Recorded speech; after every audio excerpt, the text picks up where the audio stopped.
Fujifilm X H2 review. Fujifilm recently launched the best, albeit most expensive, APS-C camera yet, the X H2s, but it wasn't done. Today, we're looking at its stablemate, the 40-megapixel X H2. It's the highest resolution APS-C camera ever released and boasts impressive video powers. You can shoot 15 FPS RAW photos at full resolution, and it's the first APS-C mirrorless camera with 8K video. It also offers improved in-body stabilization, an upgraded autofocus system with new AI subject recognition, and more. Other than the fact that the X H2s has an S logo painted on the front, the X H2 looks identical. It even weighs the same at 660 grams, or slightly more than the X-T4. That's up there in full-frame territory. So it's not exactly a pocketable street camera like other Fuji models. Most Fujifilm cameras also have multiple dials for shutter speed, ISO, and exposure compensation, but not the X H2. Instead, it's more like Canon, Sony, and Nikon models, with front and rear dials, a mode selector, a joystick, and a D-pad control. As a nod to street photographers who shoot from the hip, it does have a top screen that displays aperture, shutter speeds, and other key info. I was never a huge fan of the classic Fujifilm layout because it's not ideal for video, so I like the X H2 layout. But I know that many Fuji fans don't. I also love the fully articulating 3-inch, 1.5 million dot display, which makes it easier to shoot low and high-angle photos or selfies. The new X-T5, which packs the same 40-megapixel sensor, has a display that's limited to tilting. Meanwhile, a 5.76 million dot 120 Hz EF is nice and sharp and offers blackout-free shooting in silent electronic shutter mode. Like its namesake, the X H2 has a high-speed Usbc port with power delivery, along with microphone and headphone ports. You also get a full-sized HDMI port, which should be more robust than the fiddly micro HDMI inputs found on rival cameras. That was a smart decision by Fujifilm, because external RAW video is a key feature on this camera. Battery life is slightly reduced compared to the X H2s, with 680 shots per charge instead of 720. Not surprising considering the extra resolution. And it is both US Roman 2 and high-speed CF memory card slots. The latter is required for high-resolution ProRes video and to reduce buffering when shooting 15 FPS 40-megapixel burst. Normally, high-resolution cameras are among the most expensive models. However, the 26.2-megapixel X H2s actually cost more than the 40-megapixel X H2. That's because it has a stacked sensor that delivers extra speeds and reduces rolling shutter in silent shooting mode. Rolling shutter isn't a huge issue on the X H2 for photos, though. It's actually faster in mechanical than electronic shutter mode, with full-resolution RAW bursts up to 15 FPS compared to 13 FPS. That's impressive, considering it's designed more for detail than speed.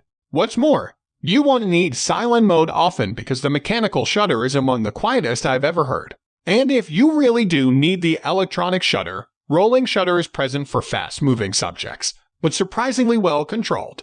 It's considerably better than other APS-C cameras like Sony's a6600 or the Canon EOS R8. The autofocus system can keep up with the burst speeds as well. It sticks tenaciously to subjects, giving a decent hit rate even if they're moving quickly.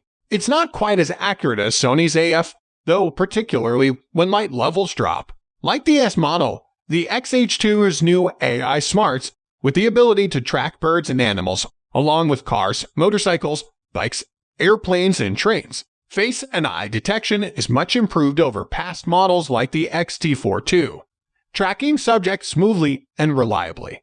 I'd certainly choose the X H2s over the X H2 for sports and wildlife, as the stacked sensor lets you shoot at an awesome 40 FPS. Sony and Canon's latest cameras beat them both, though, as they have superior AI and the autofocus is smoother and more reliable. Still, the X H2 offers good autofocus and burst performance considering the high resolution. The 7-stop and body stabilization also worked well, letting me capture sharp shots handheld down to about a quarter second. And if 40 megapixels isn't enough, you can take 160 megapixel photos with a tripod using Fujifilm's Pixel Shift Combiner feature. The X-H2's 40-megapixel X-Trans backside illuminated sensor may not be stacked, but it's a new state-of-the-art sensor, and it really delivers where it counts in terms of image quality. To start with, the extra pixels gave you more detail that's useful if you need to crop in or make large prints. And yet, the extra resolution doesn't hurt image quality in low light and higher ISO settings. Noise is well controlled at ISO 6400, and images are usable at up to ISO 12800 if exposure is set correctly. In-camera processing of JPEG and 10-bit HEIF files is impeccable, with pleasant, accurate colors and a nice balance of noise reduction and detail. If I wanted to share photos right away, I could often do it with no need for any processing. The X-H2 can take uncompressed, lossless, or compressed RAW photos with 14 bits of color.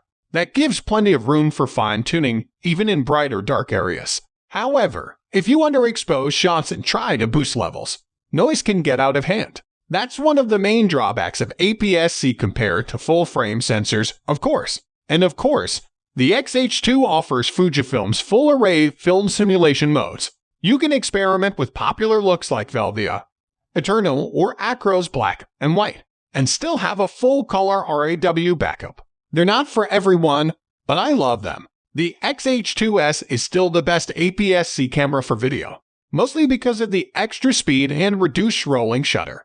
But the X-H2 is superior in a couple of ways.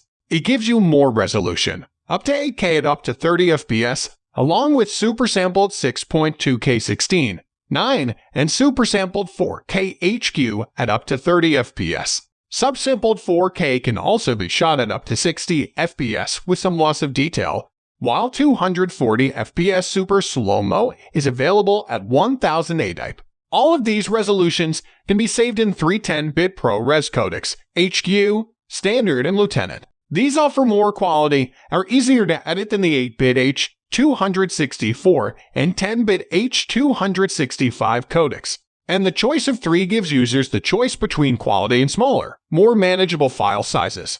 They use high data rates that peak at an enormous 3,520 Mbps, though, so you must record them to high-speed CF Express cards. F-Log and F-Log 12-picture modes are also on tap, though processing is done at 12-bit rather than 14-bit as with the X-H2S, so the latter offers a bit more dynamic range.